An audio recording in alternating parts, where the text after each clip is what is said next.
I'm back, baby.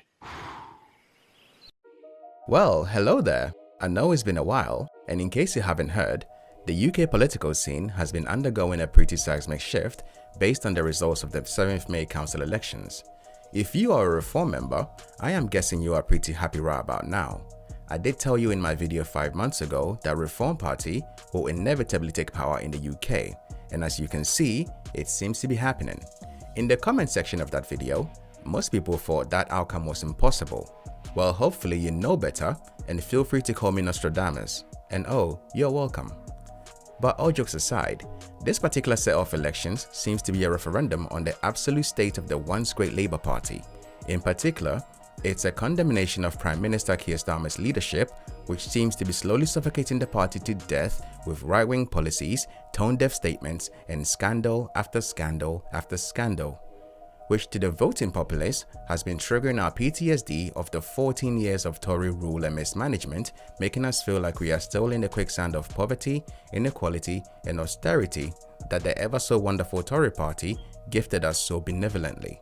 It seems the more things change, the more they stay the same.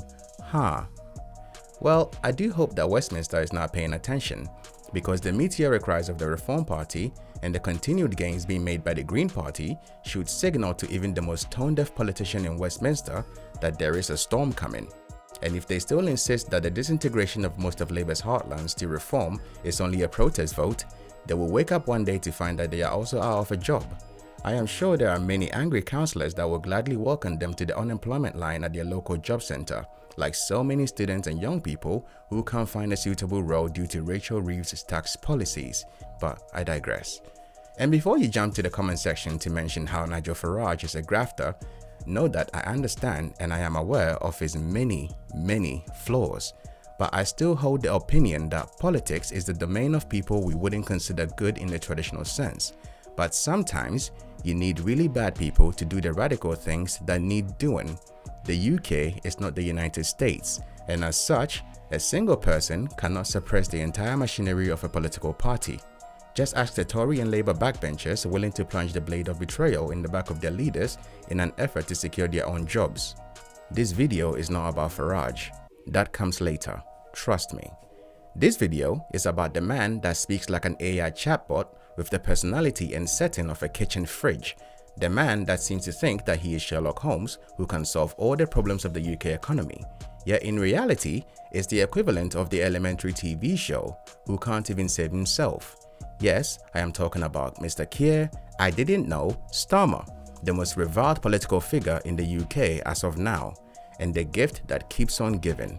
So let's begin. Boy, do we have problems up here. It has been wisely said that each man rises to their natural level of incompetence. With Starmer, his peak was when he was lambasting political figures like Boris Johnson, Liz Truss and Rishi Sunak in Parliament while he was in opposition. And by all his actions so far, he rose to his level of incompetence in 2024 when he ran on a mandate of change on a Labour ticket and was elected with a stonking majority. The irony here is that his decision so far has been the one thing leading to political change, but it seems to be coming at the very real cost of the Labour Party, who are now facing an existential crisis. You see, the same man that touted the virtues of honesty, integrity and accountability seems not to have any of these traits in his own personal dealings, and as such, he has now developed a reputation for lies and dishonesty, which even among the veritable stench of the Westminster political class, has its own unique smell to it. When he was on the campaign trail, this man promised to protect the poor, the working class, and the retirees in our society. And most of us were quick to believe this because traditionally, the Labour Party has always been the party of the working man. Great past leaders like Clement Attlee created the NHS in 1948 for the general well-being of society. This was a few years after World War II, and this healthcare reform has benefited immeasurable people. Yes, this includes even most current Tory party members, even when they sought to underfund and destroy it. Harold Wilson in 1967 endured the political pressures of his day to devalue the pound by over 14%. This is the reason he gave his now famous pound in your pocket speech. And while this was not a popular thing to do at the time, because rich motherfuckers don't like to lose pennies on their millions for they think poor people are a plague, this action ensured that the UK remained competitive on the global stage when it came to manufacturing and exports, and as such protected the working class and the very vulnerable. And when it comes to Tony Benn, the man who gave up his peerage to fight for the working class as a Labour Party member, I honestly cannot list all he did on behalf of the working class and the very vulnerable. There is not enough time in this video for all of his accomplishments. May you forever rest in peace, you great, great man. So when it comes to Keir Starmer, a man from a working class background, for in his own words, my dad was a toolmaker. My dad was a toolmaker. What did he choose to do with the overwhelming mandate given to him by the tired and desperate in society who voted for him in droves? Well, my friend, pull up a chair, for this will be a very hard one to hear. Irony! I won't harp on about the sheer amount of gifts and freebies given to Mr. Starmer. This is because there is no current leader in Westminster who doesn't have rich friends to fund their lifestyles in return for favors and kickbacks. But I will mention that who feeds you controls you. So when Mr. Starmer claims that he received a bad inheritance at the start of his premiership, I am certain that a well-placed tax on assets could have been used to help bridge this gap. But instead, he chose to take the winter fuel payments from pensioners. You know, the very old people most vulnerable to the winter season. And while this policy was walked back to an extent, it's the optics of his actions that speaks louder than words. I guess when you are trying to be the new capital-friendly alternative to the Tory party, human suffering don't factor into that algorithm, does it? Let's also not forget that it's his appointed Chancellor in Rachel Reeves who chose to increase the cost of hiring on all companies with the increase in the employer national insurance contributions, ensuring that the only type of businesses who could survive such an increase were big corporations who are already used to milking every cent from the economy in the name of profit. Throw in an increase to business rates and taxes and you have yourself a prime incubator for human misery. Because the truth is that most companies will let go of people in order to just make more profits. And yes, it's a wonderful thing that the minimum wage was increased on his watch. But the fine print to this deception is the fact that most people are now being dragged into paying the basic rate of tax year by year simply due to the freeze on the income tax threshold. So in reality, we are all being taxed heavily, which was not a thing in the years gone by when income tax thresholds rose with such increases. Furthermore, if you are living in a place such as London, the proportional increase in your salary now also means your landlord thinks you are rich and can increase the rent on your ass. So in effect, where are all the gains from the increase in the minimum wage? I'll tell you, it's all gone into tax and bills. Add on top of this the nickel and diming of most people for simply driving with subtle taxes like the ULEZ, the bridge crossing levy and council tax increases, and you have yourself a dilemma on how to survive if you live anywhere near London. I understand that it was the Tory government, specifically Margaret Thatcher, that sold most of the affordable homes in the name of profit, but a Labour Party that promised to build more such homes in 2024 has barely done so. And with a majority in government, they could have pushed through building permits and reforms if they wanted, yet Keir's Labour government has barely met any such targets, leading to a rise in homelessness and rough sleeping, when there are empty homes that could house them. Well, you would think that a party dedicated to workers would address these things, but I guess there are costs to keeping our rich friends with other properties happy. I would tack on his tone-deaf response to the riots of 2024 as he chose to brand all participants as far-right thugs. And his equally awful response to the genocide in Gaza is a matter of public record. Here again, Starmer would link all Palestinian rights protesters as anti-Semitic. It would not be fair to lay at his feet the mass migration crisis, which seems to be at the core of the first riots, because it started way before he came into office. And it got worse during the premiership of Boris Johnson. But the botched handling of the Palestinian Action Group can strictly be laid at his feet. You see, if civility is what underpins democracy, then the solution to most societal problems requires discourse. But people's inability to talk about their society and the things that are affecting them in their lives due to the fear of repercussions, for example, being arrested by the police for Twitter speech as hate crimes, will inevitably lead to such outcomes. After all, a riot is the language of the unheard. Now, add in his appointment of Peter Mandelson as UK ambassador to the United States. Choosing Mandelson, a man twice sacked from government for his own scandals, makes us question if Starmer is the man of good judgment that he claims to be. But you know, I get it. It was Mandelson and McSweeney who helped him secure his power base after the betrayal of Jeremy Corbyn and the subsequent purge of the Labour left that followed. So I guess political favours must be repaid and all that. But failure to take any responsibility on misleading Parliament when the fallout came was not a good look for any bystander.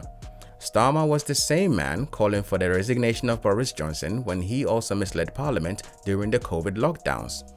Honestly, the list goes on and on and on for our dear embattled Prime Minister.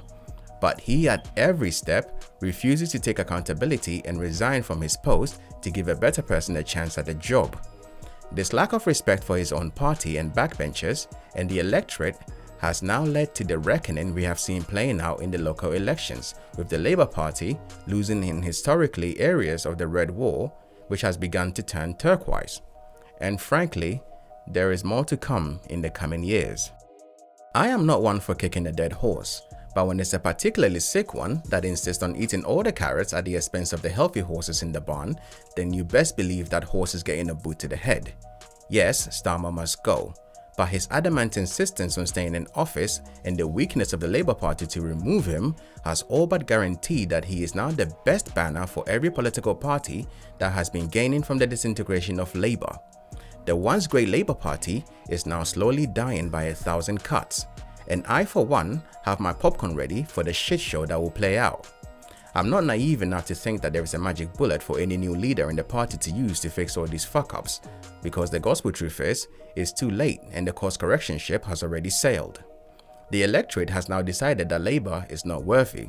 The Green Party will be the left, while the Reform Party also carved up its own niche in the right. This is the seismic shift in UK politics, and it's a good thing, because if both parties also fail to deliver, we will be more than willing to try something else, rather than continue eating the slop we are fed.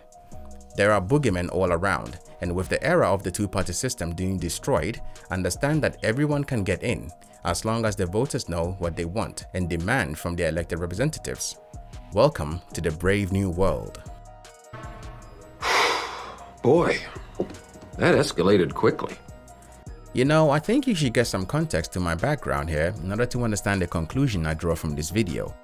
I am a first-generation immigrant.